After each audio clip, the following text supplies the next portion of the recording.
Kalian tahu siapa nama Nabi kita? Tahu. Iya. Siapa nama nabimu yang agung? Muhammad. Siapa nama nabimu yang agung? Muhammad. Nabi yang bijaksana, jujur dan rendah hati. Siapa nama nabimu yang agung? Muhammad. Kalian cinta tidak sama Nabi Muhammad? Cinta. Kalian sayang tidak sama Nabi Muhammad? Sayang. Ya. Hari ini Kak Nasir mau bercerita tentang Nabi Muhammad. Pengen ceritanya dibuat lucu atau serem? Lucu apa serem? Coba yang sini pengen lucu apa serem? Iya. Kalau yang sini pengen yang lucu apa serem? Kayaknya serem. Belakang? Kalau Kak Nasir lucu apa serem? Baiklah. Serem ya? Ya. Lucu ya? Ya. Baiklah, perhatian cerita dimulai. Ora itu kaget. Ora itu uti.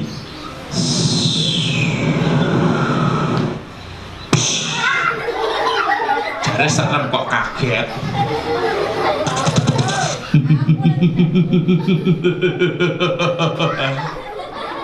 Gila banget, Bi.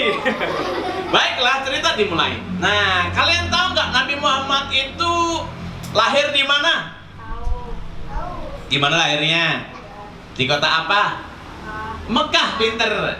Meninggalnya di mana? Di kota apa? Madinah, bagus. Nah, hari ini, sore ini, Kak Nasir mau bercerita yang berkaitan dengan bulan ini. Siapa yang tahu ini bulan apa? Muharram. Muharram, setiap tanggal 1 Muharram itu dikenal dengan tahun baru Hijriah. Tahun baru Hijriah. Di mana pada saat itu peristiwa Rasulullah hijrah dari Mekah ke Madinah. Pada saat itu orang-orang yang tinggal di Mekah itu orang-orang yang benci sama Islam.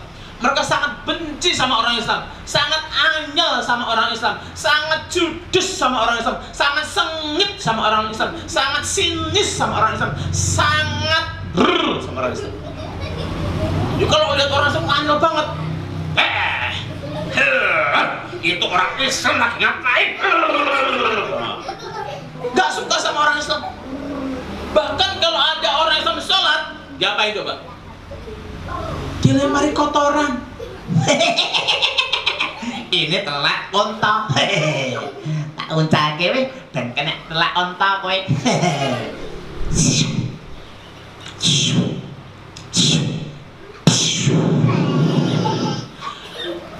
Teman-teman kita yang muslim di sana dibenci sama orang-orang kafir Quraisy. Kenapa?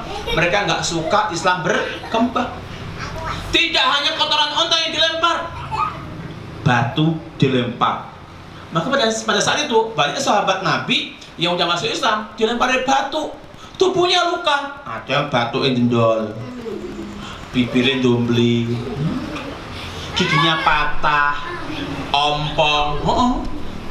Kenapa dilukai oleh orang-orang kafir Quraisy? Sehingga suatu ketika mereka merencanakan sesuatu.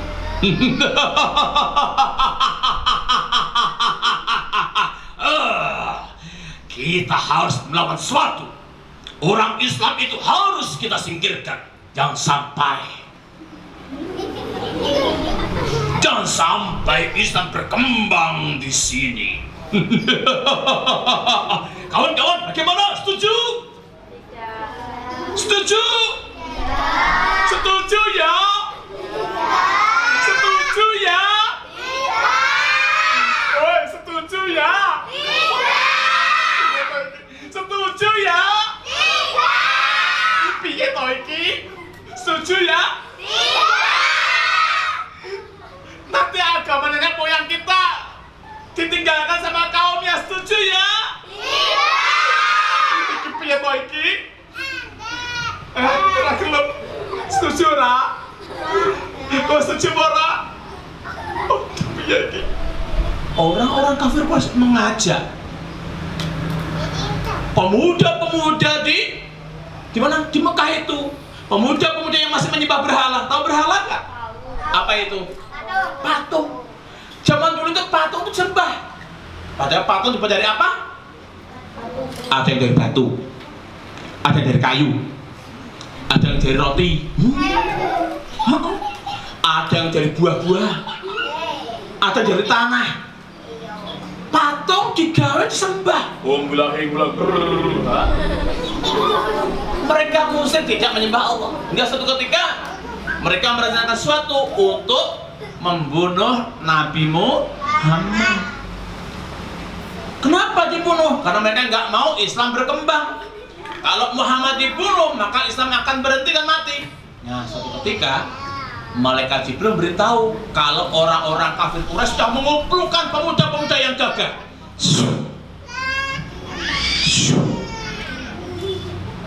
Pemuda-pemuda yang gagah yang dilengkapi dengan apa? Senjata. Ada yang bawa pedang, bawa tombak, bawa panah, bawa pentong. Ini orang bawa arit, bawa senjata perang semua. Mereka berkumpul untuk membunuh Nabi Muhammad. Malaikat Jibril dan beritahu Nabi Muhammad, ya Rasulullah, ketahuilah bahwa orang-orang kafir Quraisy hendak membunuhmu. Pada saat itu Nabi Muhammad sedang berada di rumahnya. Siapa yang tahu? Rumah siapa? Abu Bakar As-Siddiq. Ya. Di situ bertiga. Ada Rasulullah, Nabi Muhammad, ada Abu Bakar dan ada Ali bin Abi Thalib. Pemuda besar-besar gagah sudah mengepung. Mereka berkumpul di rumah itu, mengelilingi rumah itu, dipimpin oleh pemimpin mereka. Siapa yang tahu namanya siapa? Abu siapa? Abu Lahab. Mereka memimpin untuk membunuh Nabi Muhammad. Hai pemuda-pemuda Quraisy, barang siapa yang berhasil membunuh Muhammad, maka akan aku beri hadiah. Akan kuberi kalian 100 onta. Bagi yang berhasil membunuh Muhammad. Kamu berani? Kamu?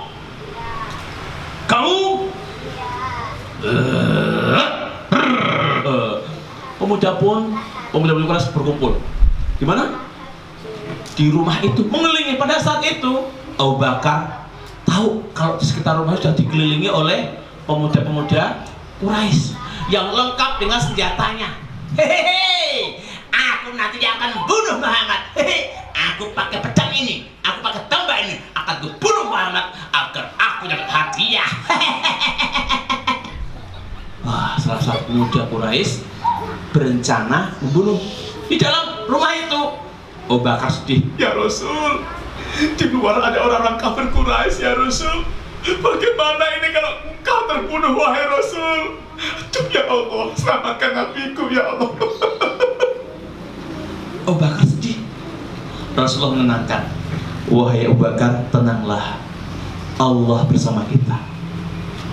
Dengan izin Allah, Rasulullah Nabi Muhammad pun meminta sahabat Ali bin Abi Thalib untuk tidur di tempat tidurnya Rasulullah. Tidur di tempat dia yang biasa Rasulullah tidur di situ. Wahai Ali, kamu gantikan aku tidur di sini. Aku dan Abu Bakar akan pergi meninggalkan ini. Pada saat itu sahabat Ali bin Abi Thalib tahu kalau bersedia menggantikan Nabi Muhammad tidur, resikonya dia akan terbunuh. Resikonya dia akan dibunuh oleh orang-orang kafir. Baik ya Rasul, hamba bersedia. Orang-orang kafir Quraisy yang sedang mengumpul sudah bersiap siaga. Allah memberikan kekuatan, keajaiban pada Rasulullah. Dengan izin Allah, Rasulullah tahu kalau di sekitarnya ada pemuda-pemuda Quraisy yang siap menghunus pedangnya, tombaknya untuk membunuh Nabi Muhammad. Nabi Muhammad membuka pintu rumah itu. Seraya berdoa sama Allah, ya Allah lindungilah kami. Seketika itu juga keajaiban terjadi. Pemuda-pemuda Quraisy itu tiba-tiba saja mereka tidak bisa melihat bahwa pintu rumah itu sudah dibuka oleh Nabi Muhammad.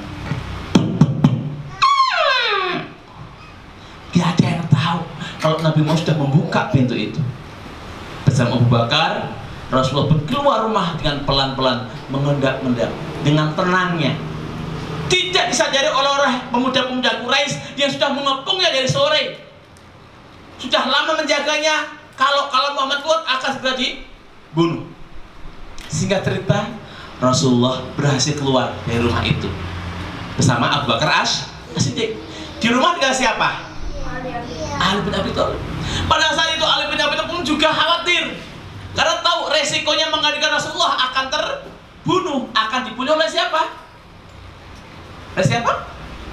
Orang-orang kafir. Ali sedang tidur di tempat tidurnya Rasulullah yang menggunakan selimutnya Rasulullah SAW yang biasa dipakai oleh Rasulullah. Tidur. Tiba-tiba pemimpin orang-orang kafir Quraisy itu berteriak, "Hei kalian, kenapa tidur? Ayo bangun kalian! Muhammad ada di tengah rumah, ada di dalam rumah. Sekarang ayo serbu, kita bunuh bersama-sama." Dibukalah pintu, didobrak. Mereka bareng-bareng masuk dalam rumah, mengepung. Mereka tertawa, mereka bangga, mereka merasa berhasil mengepung Rasulullah Shallallahu Alaihi Wasallam. Mau kemana lagi kau Muhammad? Mau lari kemana kau Muhammad? Ini saatnya kami akan membunuhmu. Kalian sudah siap semuanya? Ada yang bilang siap. Kamu siap. Kamu siap. Kalau kamu gimana? Aku juga siap. Semua orang-orang yang sedang memegang tepi siap membunuh Rasulullah. Mereka mengepung, masuk ke dalam, menuju tempat di mana Rasulullah tidur. Lihat, Muhammad sedang tidur di tempat itu. Dia sedang tidur. Ini saatnya kita akan membunuh Muhammad. Pelan-pelan mereka mendekat.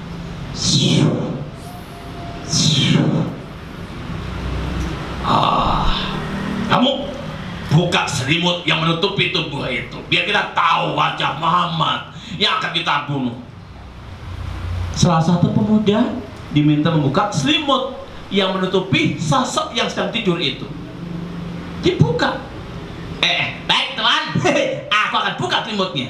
1, 2, 3. Begitu dibuka, kagetlah para pemuda Quraisy. Loh, kok kamu wahai Ali? Di mana Muhammad? Aku tidak tahu. Aku hidup di sini. Muhammad di mana wahai Ali? Aku nggak tahu. Aku hidup di sini. Kawan-kawan, Muhammad nggak di sini.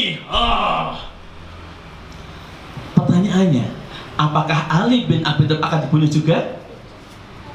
Tidak. Kenapa nggak dibunuh?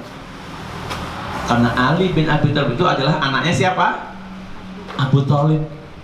Padahal Abu Thalib itu tokoh terkemuka di Mekah. Mereka nggak jadi membunuh Muhammad karena Muhammad sudah pergi meninggalkan rumah itu bersama siapa?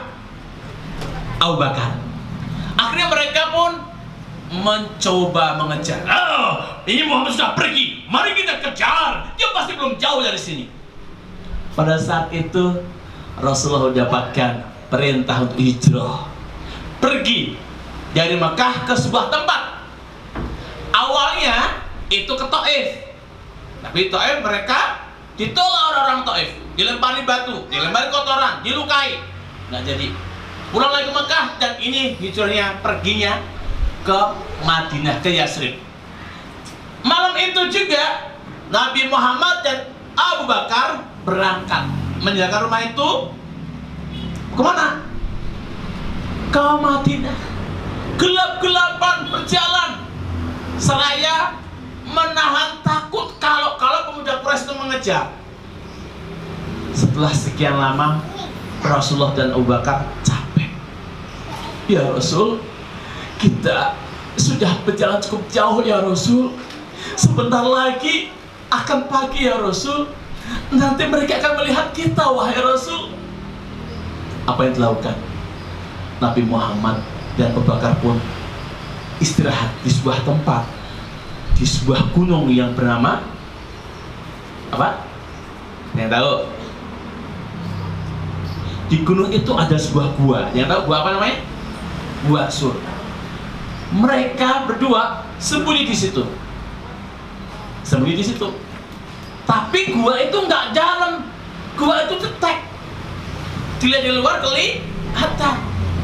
Ya Rasul, gua ini apakah mampu menyelamatkan kita, wahai Rasul? Nanti kalau orang-orang Quraisy ini datang bagaimana, wahai Rasul? Bagaimana ini? Dan nanti kalau di gua itu ada binatang jahatnya bagaimana, Rasul? Abu Bakar khawatir, anak-anak. Khawatir kalau Rasulullah nanti dalam bahaya. Tenanglah wahai Abu Bakar, mari kita masuk. Rasulullah dan Abu Bakar masuk ke situ. Tapi Abu Bakar, tunggu ya Rasul, biar aku dulu yang masuk. Abu Bakar dulu yang masuk dalam gua itu. Kenapa? Khawatir kalau di dalam gua itu ada makhluk jahatnya. Ya Allah, jangan sampai di dalam gua ini ada binatang jahat yang mengganggu, menggigit Rasulullah. Masuk gua, dibersihin dulu. Diperiksa satu-satu tempatnya itu. Jangan-jangan ada kelabang. Jangan-jangan ada kalajengkingnya. Jangan-jangan ada ularnya. Jangan-jangan ada apa lagi? Masuk Abu Bakar mengecek dulu semua. Dilihat di dinding. Loh, ada lubang. Lubang ini kok banyak sekali. Jangan-jangan nanti ada ularnya ini. Disobeklah bajunya Abu Bakar. Tutup satu. Aman. Lubang udah ditutup. Ada lubang lagi. Sobek lagi bajunya. Sudah aman. Loh, ada lubang lagi. Aduh, nanti kalau ini ada ularnya gimana? Sobek baju lagi. Sudah 3. Loh, ada lubang lagi. Harus aku tutup lagi. Disobek lagi bajunya. 1, 2, 3, 4, aman. Loh, ada lubang lagi. Sobek baju lagi. 1, 2, 3, 4, 5. Loh, ada lubang lagi. Aduh. Sobek lagi. Banyak lubang di gua itu. Yang Abu Bakar khawatir dalam lubang itu ada binatang yang jahat. Habis sudah lubang itu, nggak cukup bajunya untuk menutupi lubang-lubang itu. Abu Bakar mempersilahkan Rasulullah masuk. Wahai Rasul, masuknya Rasul sudah aman. Abu Bakar duduk. Rasulullah pun masuk.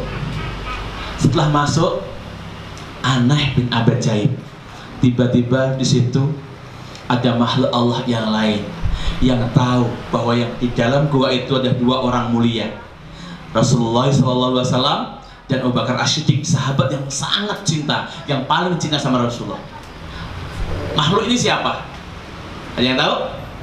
Dialah makhluk Allah yang disebut spider. Do you know spider? What is that? Laba-laba. Oh, hey teman-teman, di gua ini ada makhluk mulia yang sedang berlindung. Ayo kita bantu. Makhluk mulia ini, Rasulullah dan Abu Bakar ini, diketahui oleh makhluk Allah yang lain yang bernama laba-laba. Laba-laba mengajak teman-teman yang lain untuk melindungi Nabi Muhammad. Dari apa? Dari kejaran kaum Quraisy. Ayo kita buat sarang di depan pintu gua ini biar orang-orang kafir itu menyangka bahwa di dalam gua ini nggak ada manusia. Ayo kawan-kawan. Laba-laba mengajak teman-temannya bersama-sama membuat sarang depan pintu gua.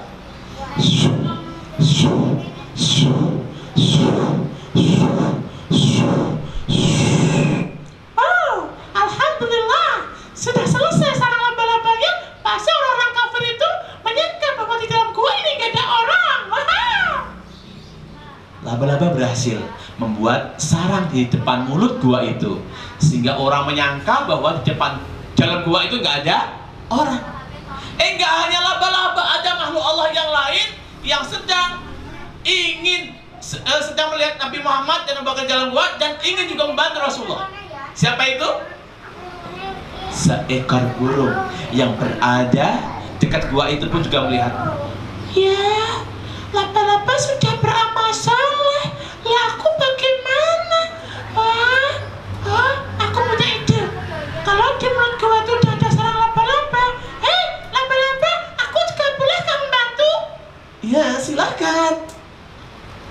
ini pun membuat sarang depan pintu gua itu.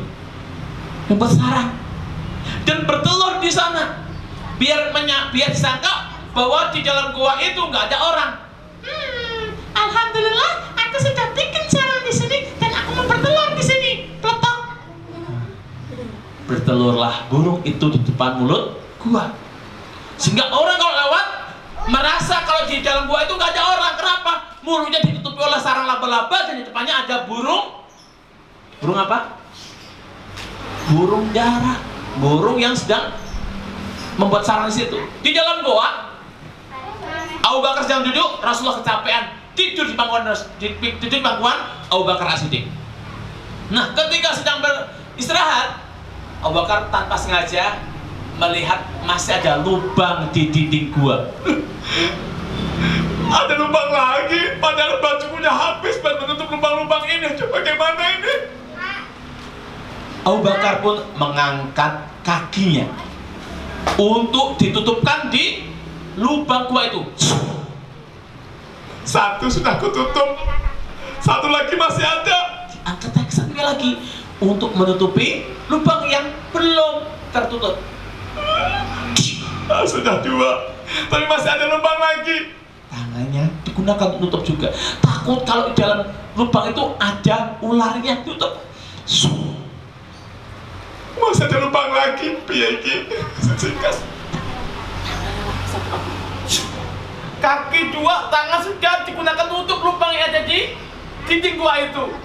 Masih ada satu lubang yang belum ditutup. Ada satu lagi.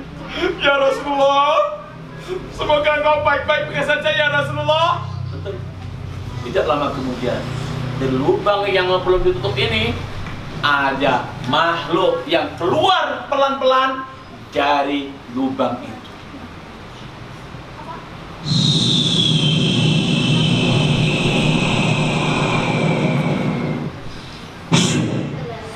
Kira-kira apa?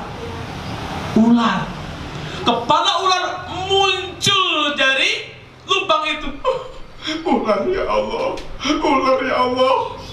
Padahal tangannya Abu Bakar sudah menutup dua lubang, kakinya sudah menutup dua lubang. Terus apa yang dilakukan? Karena lubang itu dekat dengan tubuh Rasulullah, kaki yang semulanya nutup lubang itu dipindahkan untuk menutupi lubang yang ada ularnya itu. Ya. Karena kaget, ular itu tiba-tiba mematuk kakinya Abu Bakar. Kakinya Abu Bakar pun kena patokan ular, berdarah, sakit. Abu Bakar kesakitan. Ya Allah, ampuni aku ya Allah. Saking sakitnya Abu Bakar menangis, air matanya menetes dan mengenai pipinya Rasulullah. Karena air mata yang menetes itu, Rasulullah terbangun dari dunia. Ada apa Abu Bakar? Kenapa engkau menangis? Tidak ya Rasul, tidurlah kembali ya Rasul. Rasulullah melihat Abu Bakar merintih kesakitan dan dilihatlah kakinya Abu Bakar ternyata terluka kena gigitan ular. Rasulullah bangun.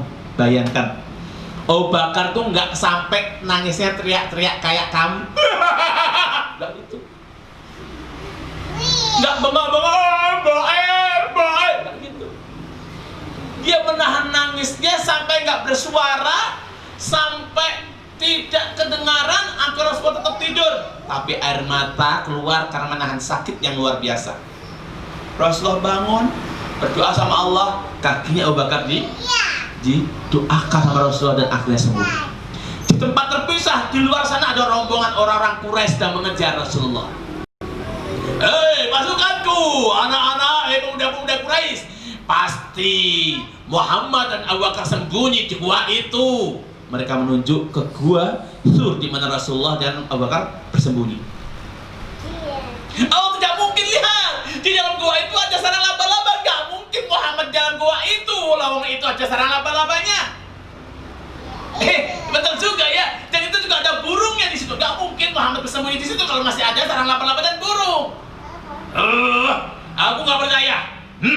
Akan kulempar gua itu Kalau dia ada orangnya, kena batu yang kulemparin pasti dia akan teriak. Pasti dia akan kesakitan. Salah satu pemuda Quraisy itu mengambil batu besar, dilemparkan ke dalam mulut gua itu. Dengan tujuan apa? Kalau batunya kena orang, pasti teriak. Kowe nak dibalang, kena loro apa ora? Kat loro ya, muni piye? Waduh, ngono kok. Ya kan? Siapa yang pernah balang kiri? Kalau kiri dibalang muninya piye? Nah, gitu kan? Kucing dibalang, miau. Nah, pitik dibalang, petak. Kalau dibalang, kungkok. Iya, ambil batu itu dilempar ke dalam mulut gua itu dengan harapan kalau ada orang pasti yang kena batu ini mesti teriak. Betul. Setelah batu diambil, lemparkan.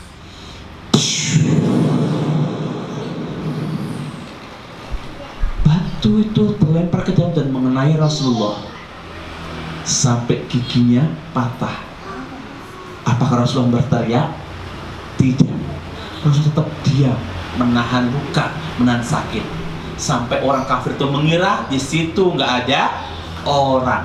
Akhirnya orang kafir Quraisy pergi meninggalkan gua itu. Setelah mereka pergi jauh, Rasulullah dan Abu Bakar pun keluar melanjutkan perjalanan ke mana? Ke Madinah. Bayangkan pengorbanan Abu Bakar As-Siddiq melindungi, menjaga, menemani Rasulullah, menahan sakit agar Rasulullah tetap selamat. Di tengah perjalanan mereka juga dikejar oleh orang Quraisy yang lain, pemuda Quraisy yang lain yang dikatakan di buku dia adalah penunggang kuda terhebat di Mekah. Namanya Suraqah bin Malik. Seorang pemuda Quraisy yang jago menunggang kuda mengejar Nabi Muhammad dan Abu Bakar dengan menghunus pedangnya karena dia ingin mendapat hadiah berupa 100 ekor unta.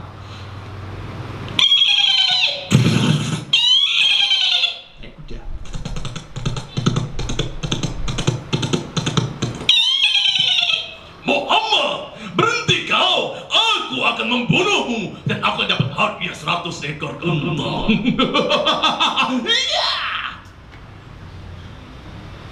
Pedang dihunus mendekati Rasulullah dan Abu Bakar. Abu Bakar melihat di belakangnya ada Suraqah bin Malik yang sedang mengejar. Ya Rasul, di belakang kita ada pemuda Quraisy yang mengejar kita, ya Rasul. Ya Rasul. Abu Bakar menangis. Apa kata Rasulullah? Mengapa engkau menangis, wahai Abu Bakar? Apakah engkau takut? Ya Rasul, aku mengkhawatirkan keselamatanmu, wahai Rasul. Semakin dekat Suraqah bin Malik itu dengan kuda. Muhammad, rasakan ini. Diam! Tiba-tiba kaki kuda yang depan terperosok ke dalam pasir. Aduh, kenapa kuda ini bisa jatuh? Bangun, wahai kuda, bangun! Bangun lagi, naik kuda lagi.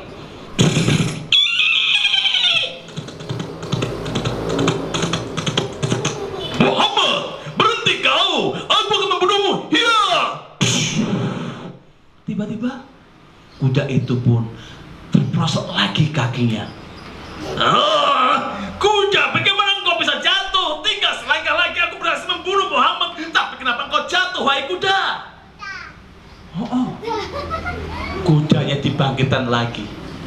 Kali ini kuda, kita berhasil membunuh Muhammad. Naik kuda lagi.